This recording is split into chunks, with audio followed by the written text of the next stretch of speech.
বাবিল সবার সামনে বসে স্পষ্টভাবে বলে দিল ও শুধু মিঠিলকেই ভালোবাসে। হ্যাঁ বন্ধুরা, এমনটাই দেখা যাবে।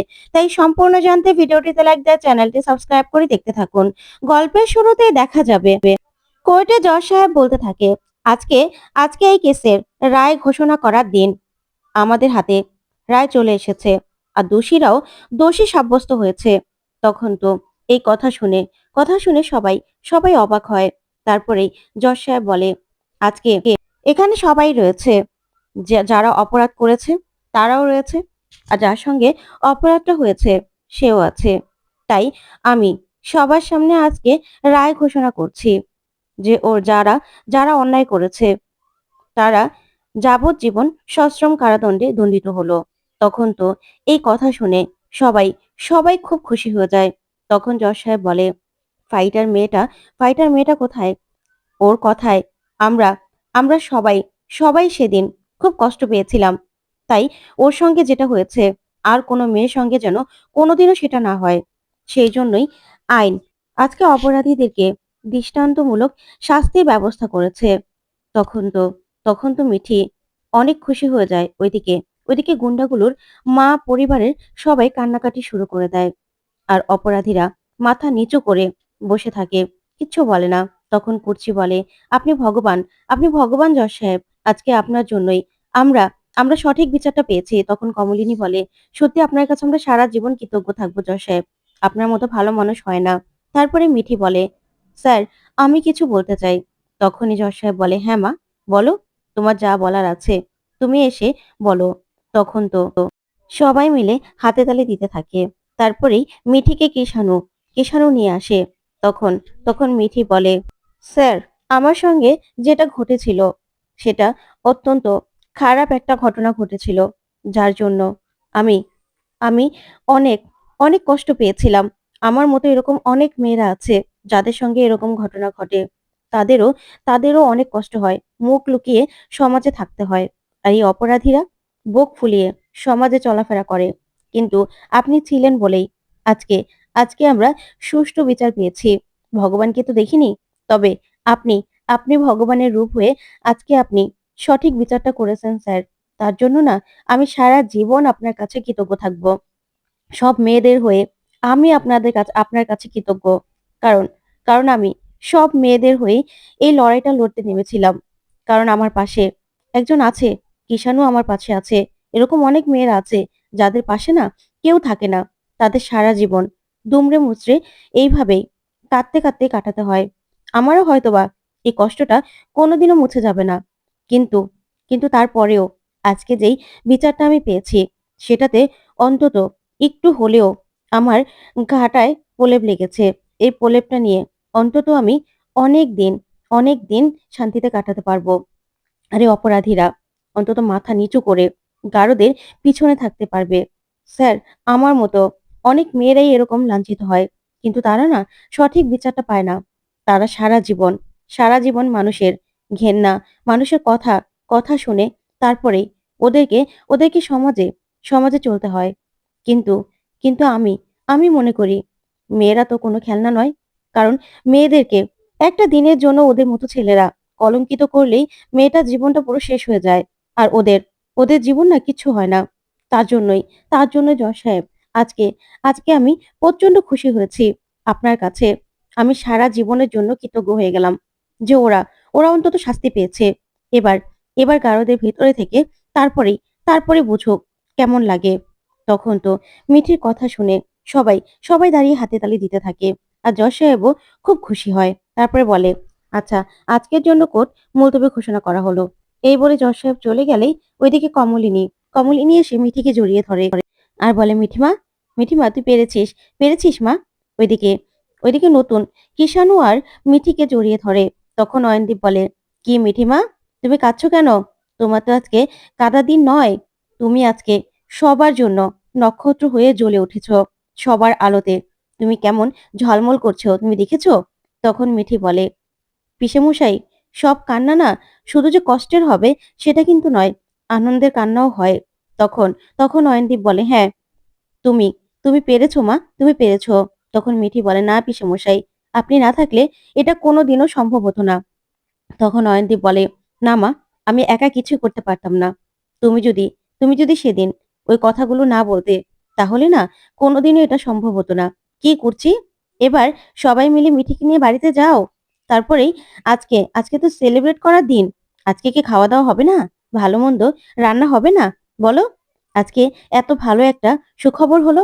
তখন কুচি বলে, হ্যাঁ হ্যাঁ, রান্না বান্না তো অবশ্যই হবে। আজকে এত ভালো একটা দিন, আমরা সবাই মিলে খুব আনন্দ করব। কি কিষাণু, হবে তো আনন্দ? তখন কিষাণু বলে ওঠে, হ্যাঁ, আমার তো কোনো আপত্তি নেই। কিন্তু মিঠি এখনো যেভাবে কান্নাকাটি করছে, ওকে জিজ্ঞাসা করুন না।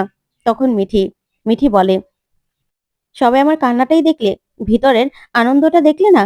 সবার আনন্দই যে আমার আনন্দ। আজকে আমি শান্তি পেয়েছি।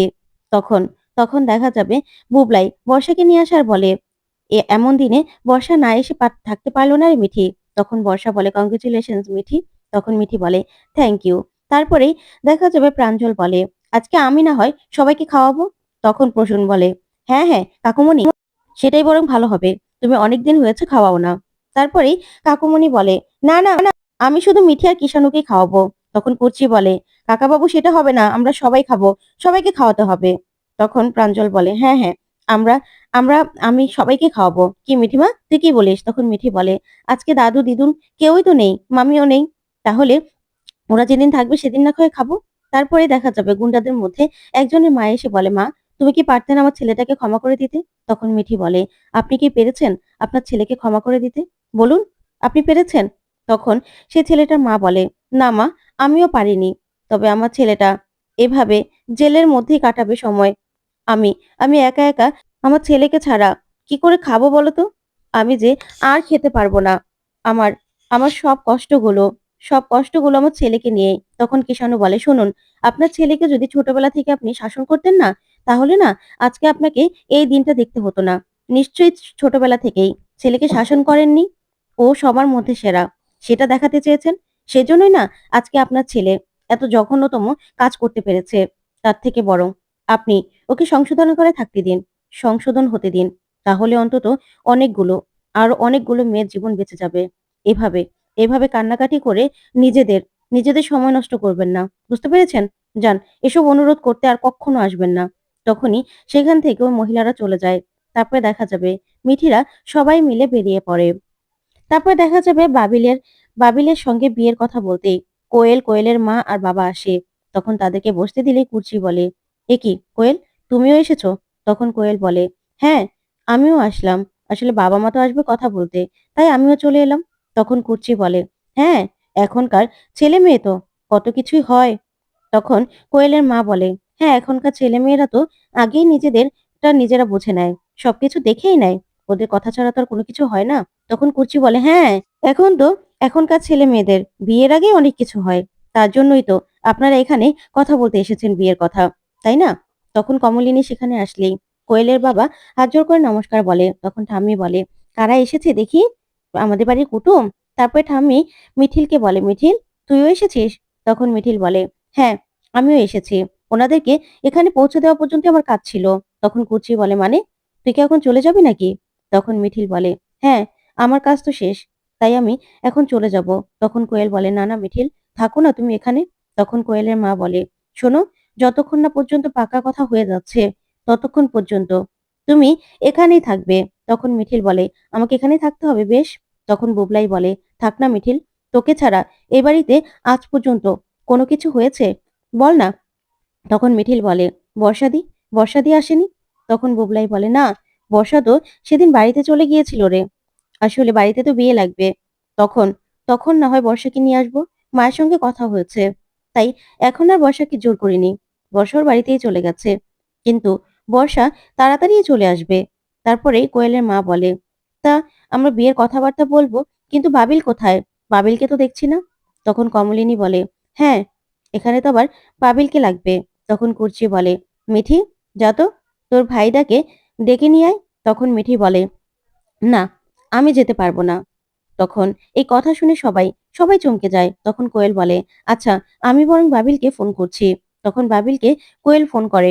ওইদিকে বাবিল ফোনটা রিসিভ করেই বলে, হ্যাঁ বলো, কেন ফোন করছো? তখন কোয়েল বলে, আশ্চর্য, আমরা এখানে তোমাদের বাড়িতে এসেছি বাবিল, কথা বলতে। আর তুমি উপরে কেন বসে আছো?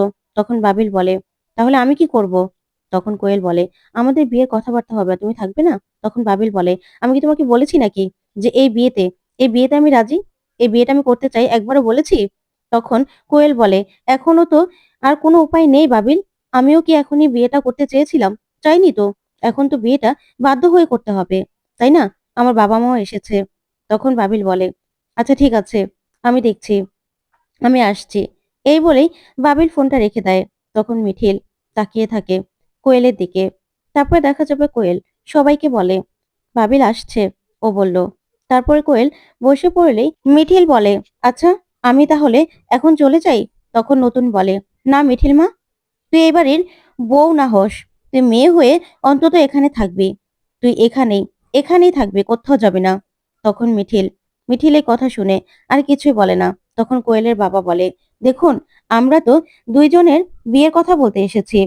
আমার মেয়েও না এখন বিয়ে করতে চাইছিল না, আর আমাদেরও ইচ্ছে ছিল না আমাদের মেয়ের এখন বিয়ে দেওয়ার, কিন্তু এমন একটা কাণ্ড ঘটে গেল, এখন তো বিয়ে না দিয়ে উপায় নেই। তাই আপনারা বলুন, কবে কবে নাগাদ কি হতে পারে? তখন নতুন বলে, আপনারাই বলুন না, আমরা সব দিক থেকে প্রস্তুত আছি, যেদিন বলবেন সেদিনই 4 হাত এক করে দেব। তখন কোয়েলের মা বলে, আমরাও আর শুভ কাজে দেরি করতে চাইছি না। শুভ কাজে দেরি করার আর কি দরকার? তখন ঠাম্মি বলে, হ্যাঁ হ্যাঁ, শুভ কাজ ফেলে রাখার কি দরকার? শুভ কাজ তাড়াতাড়ি সেরে ফেলাই ভালো। তখন বড় ঠাম্মি বলে, আচ্ছা আপনারা কি জানেন বাবিলের মিঠিলের সঙ্গে বিয়ের কথা হয়েছিল, সম্পর্ক ছিল? তখন কোয়েলের মা বলে, হ্যাঁ, আমাকে কোয়েল বলেছে। তখন কোয়েলের বাবা বলে, সেসব কথা এখন আর বলে কি হবে? এখন তো আমাদের মেয়ের সঙ্গেই বিয়ে ঠিক হচ্ছে, তাই না? তখন ঠাম্মি বলে, না, আপনাদের তো জেনে রাখা ভালো যে বাবিল বাবিলের সঙ্গে মিঠিলের বহু বছরের সম্পর্ক। আর বাবিল মিঠিলকে ভালোবাসতো। তাই আপনাদের মেয়ে কিন্তু মাঝখানে ঢুকে পড়েছিল, আর আপনাদের মেয়ের এই অবস্থা, তাই এই বিয়েটা হচ্ছে। তখন তখন দেখা যাবে কোয়েলের বাবা বলে, দেখুন, ওই সম্পর্কে হয়তো বা বাবিল সুখী ছিল না, সেজন্যই ও আরেকজনকে বেছে নিতে বাধ্য হয়েছে। এখানে তো আমার মেয়ের কোনো দোষ নেই, তাই না? তখন বড় ঠাম্মি বলে, হ্যাঁ, আমাদের ছেলে বলে বলছি না, আমাদের ছেলেরও দোষ আছে। তবে আমাদের ছেলে একজনকে ভালো লাগেনি বলে আরেকজনকে যখন বেছে নিয়েছে, আপনার মেয়েকে ভালো না লাগলেও কিন্তু আরেকজনকেও বেছে নিতে পারে। সেটা কিন্তু আপনারা ভেবে চিন্তে তারপরে আমাদের বাড়ির ছেলের কাছে আপনাদের মেয়েকে বিয়ে দেবেন। বুঝতে পেরেছেন? সেটাই আমি বলার জন্য আপনাকে বললাম। তখন তো এই কথা শুনে কোয়েল চমকে যায়। তখন ঠাম্মির কথা শুনে কোয়েলের মা বলে, দেখুন, সেটা তো আমাদের দেখার ব্যাপার নয়। আমাদের মেয়েকে আমরা বিয়ে করতে বারণই করেছিলাম। ও যদি বিয়েটা করতে না চাইতো তাহলে ঠিক ছিল।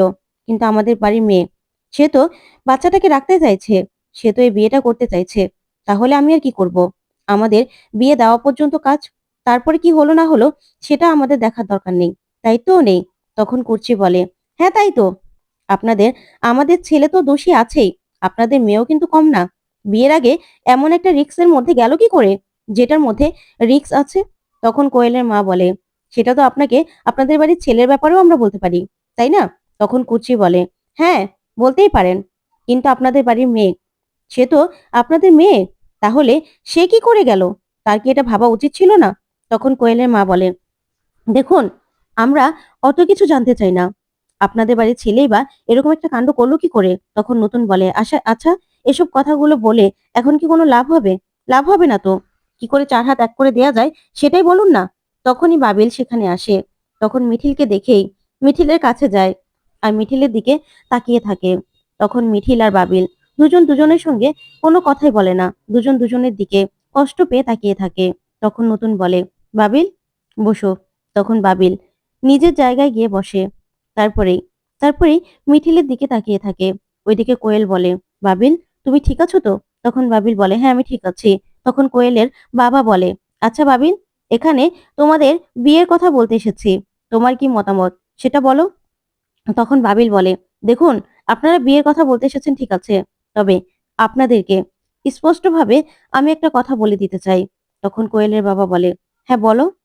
দেখো না, তোমরা দুজনেই তো তোমাদের দুজনকে পছন্দ করেছো, তাই আমরা বিয়ের কথাবার্তা বলতে এখানে এসেছি। এখানে এখন তোমরা কবে নাগাদ বিয়েটা করতে চাও সেটা তো বলতে হবে। তখন কোয়েলের মা বলে, হ্যাঁ, তোমাদের দুজনের মতামতেই কিন্তু এই বিয়েটা হচ্ছে। কি হয়েছে না হয়েছে সেটা তো তোমরাই ভালো জানো। এখন তাড়াতাড়ি করে আমরা ৪ হাত এক করে দিতে পারলেই হবে। আর আমাদের কোনো দায়িত্ব নেই। ঠিক আছে? তখন বাবিল বলে, "দেখুন, আপনাদেরকে স্পষ্টভাবে আমি একটা কথা বলে দিতে চাই। আমি আমি মিঠিলকে বহু বছর ধরে ভালোবাসি। মিঠিলের সঙ্গে আমার অনেক বছর ধরে সম্পর্ক। আর আমি মিঠিলকেই ভালোবাসি। এখনো ভালোবাসি।" তখন তো এই কথা শুনে মিঠিল তাকিয়ে থাকে বাবিলের দিকে। তখন বাবিল বলে, "আমি কোয়েলকে বারবার বারণ করেছিলাম। আমার কাছ থেকে সরে যেতে বলেছিলাম। কিন্তু কোয়েল একটুও আমার কথা শোনেনি। হ্যাঁ, ও হাতছানি দিয়েছিল আমাকে। কিন্তু আমিও যে দুর্বল হইনি তা কিন্তু নয়। আমিও ওর হাতছানিতে পা ফেলে দিয়েছিলাম। তারপরেই সে এক রাতের ঘটনার জন্য আজকে কোয়েলের এই অবস্থা। হ্যাঁ, তার জন্য দায়ভার সব আমার। আমাকে দায়ভার নিতে হবে। সেটা আমি জানি। আমি বাচ্চাটার দায়ভারও নেব। কিন্তু কিন্তু আমি আপনাদেরকে বলে দিতে চাই যে আমি মিঠিলকে ভালোবাসি। আমি মিঠিলকে কোনোদিনও ভুলতে পারবো না। আমি মিঠিলকে সারা জীবন ভালোবাসবো। আর বিয়ের পরেও মিঠিল চাইলে আমি সারা জীবন ওর সঙ্গে সম্পর্ক রাখবো। সেটা নিয়ে না আপনারা কেউ কোনো আপত্তি করতে পারবেন না।" তখন তো এই কথাগুলো শুনে কোয়েল কোয়েল তাকিয়ে থাকে। তখন মিঠিল বলে, "না, না, আপনারা চিন্তা করবেন না। আমার বাবিলের বাড়ির সবার সঙ্গে সম্পর্ক থাকবে। কিন্তু আমি বাবিলের সঙ্গে কোনো রকম কোনো সম্পর্ক রাখবো না।" তখন তো এই কথা শুনে কোয়েলের বাবা মিঠিলের দিকে তাকিয়ে থাকে। তখন মিঠিল বলে, "হ্যাঁ, আমি এরকমও নয় যে যার সঙ্গে আমার বিয়ে হয়নি, তার সঙ্গে আমি তার বিয়ের পরেও সম্পর্ক রাখবো।" তো বন্ধুরা, কেমন লাগলো আজকের আপডেট কমেন্ট করে জানাতে ভুলবে না। পরবর্তী আপডেট পেতে চ্যানেলটি সাবস্ক্রাইব করবে।